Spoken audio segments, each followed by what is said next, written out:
Today I'm going to be exploring one of the most commonly debated areas of many sports, and that is cadence. Basically how quickly we move our arms or our legs. In running, we track steps per minute. In cycling, we track revolutions per minute. And even in rowing, we track strokes per minute. I could go on.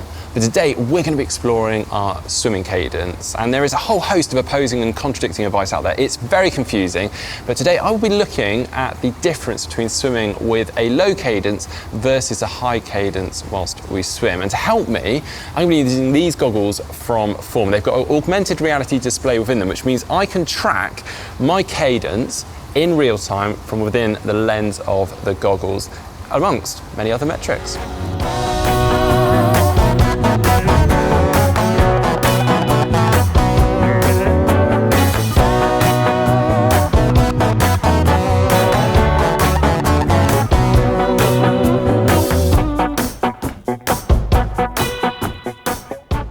Okay, let's start with a very quick explainer. Now, your swim cadence, or also known as your stroke rate, is the number of strokes that you take per minute. Some people track this as the individual arm, so just counting one arm. Most people track it as both arms, so both left and right. And that means that from the moment your hand enters the water, goes through the pool phase, the recovery, and re-enters, that is a stroke. Now, to give you a little bit of an idea, if you head down to your local pool now, the average swimmer in that pool will probably have a stroke rate of around 40 to 70 strokes per minute. If you want to find out your own, you can simply have a friend or a coach count the number of strokes that you take in 10 seconds, then multiply that by 6. Or you can use a sports watch or another device like these goggles that utilizes some sensors to do the work for you. But what cadence should you be aiming for? Well, this is the big debate, because too slow and it could be that you're potentially over gliding. Too fast and you could have an inefficient pull. Let's delve into that one a little, because if it's too slow and you're over gliding, it could be that you've essentially got dead spots in your stroke where you're over gliding too much. By that I mean that you're just simply not propelling yourself forward for aspects or certain parts of your stroke. Quite often this happens at the front of strokes. You over glide, gliding so much that the elbow starts to drop and you just lose that catch phase. But equally, if your strokes are too fast, the hands are just slipping through and you're just not getting an effective pull. So it's really about finding that balance between stroke rate and distance per stroke, which is basically how far we travel per individual stroke.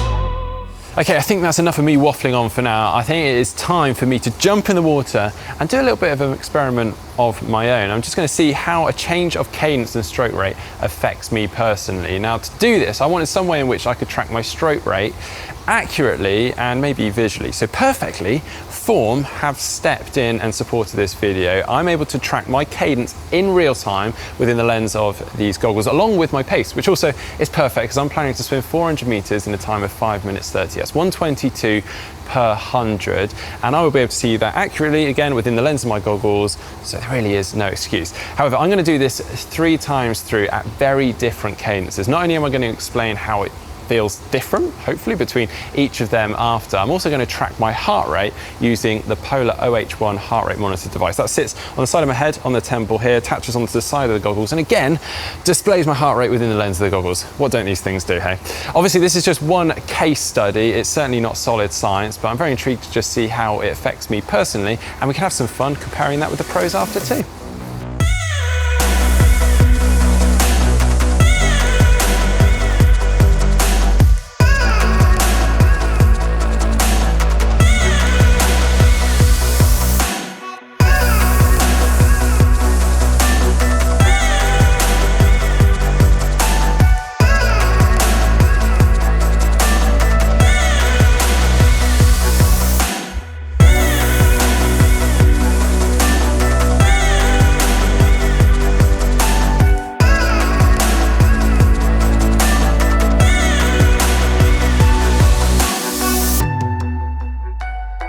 Okay, well that was good fun, but I thought I'd get myself changed and find a nice comfy sofa and we can run through some of the numbers from that.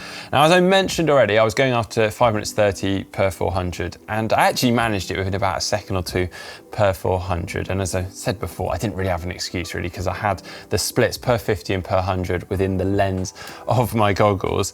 Now, 5 minutes 30 is a relatively aerobic pace for me swimming, and I know that kind of at aerobic pace, I tend to have an average kind of stroke rate around 60 strokes per minute. So for this, I aim to go 10 strokes per minute either side of that. So for the lower cadence, 50 strokes per minute, 60 strokes per minute for my normal, and 70 strokes per minute for the higher arm rate.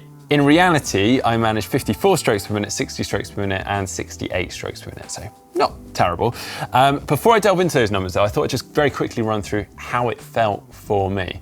So at the higher arm rate, I actually felt like, well, I started off actually just repping too fast and I really struggled to hold myself back. And then the opposite for the slower arm rate. And obviously you could say, well, yeah, of course, Mark, you're not used to those different cadences, but that is how I felt. Now for the slower arm rate, I did feel really smooth and really strong, but I did find it was like a fine line between feeling really smooth and actually starting to decelerate. I really felt it each time I was pulling, almost like I was having to work harder to overcome some inertia to get myself going and accelerate again.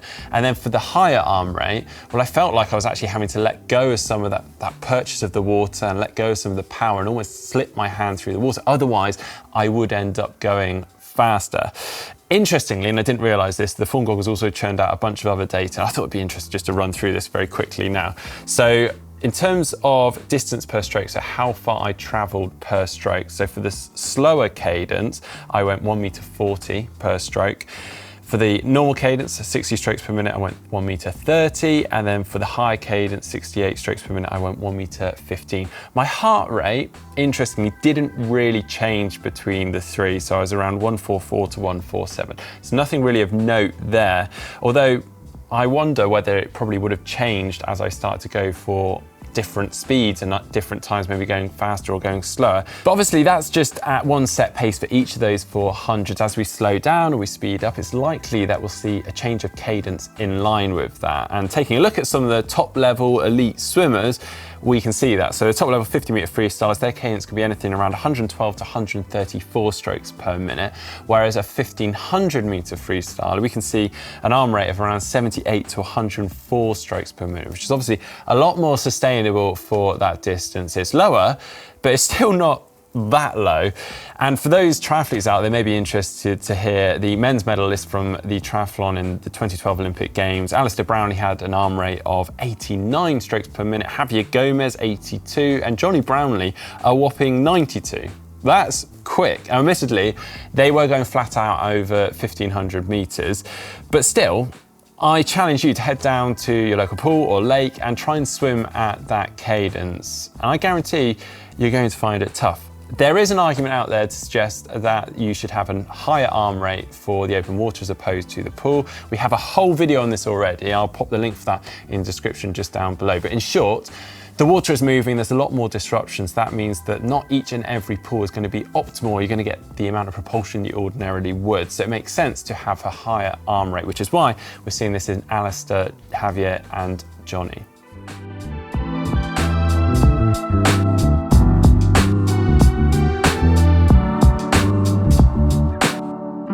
But what about you? Well, some sources cite specific stroke rates and cadences for each and every person depending on their height. But honestly, I think it's impossible to do this. The best cadence is where you're minimizing any dead spots in your stroke whilst not sacrificing any propulsion. So getting an exact number or pinpointing it per person is very hard from swimmer to swimmer. But also, as I mentioned already, it depends a little bit on our pace or the intensity that we're swimming at. Now, as a rough guide, if your stroke rate sits at the lower end, maybe around 40 to 50 strokes per minute, maybe even up to 60 strokes per minute, you may want to look at trying to increase your stroke rate. Now, one of the hardest things you'll find as you start to try and increase your stroke rate is that you may find you end up kicking your legs harder as well. Obviously, that just isn't sustainable over the longer distances. And actually, you want to try and disconnect the arms from the legs and stop them relying on each other. Now, a really good drill that I used to do and I found very good for this is doing 10 to 15 meters off the wall where you sprint with your arms, going full gas, turning them over as quickly as you can whilst barely moving your legs. And then doing the opposite as well. Pushing off the wall, kicking with your legs really hard whilst barely moving your arms. You're gonna repeat that over and over. Hopefully over time, you just start to get that disconnect. They stop relying on each other and you'll be able to swim at this high cadence without using your legs quite so much. We also do have a video I'll drop in the description down below the link there that actually runs through a number of drills to help you increase your stroke rate. There has been a heck of a lot of information here today. I hope it has been interesting, just shedding some light on high versus low cadence in swimming. There isn't just a set rule or a set cadence out there, or definitely not in my opinion. If you've enjoyed today's video, please do give it a like. If you've got any comments or you'd like to share some information yourself, drop it down in the comments section below. And don't forget to give GTN a follow on social media and give us a subscribe just down below.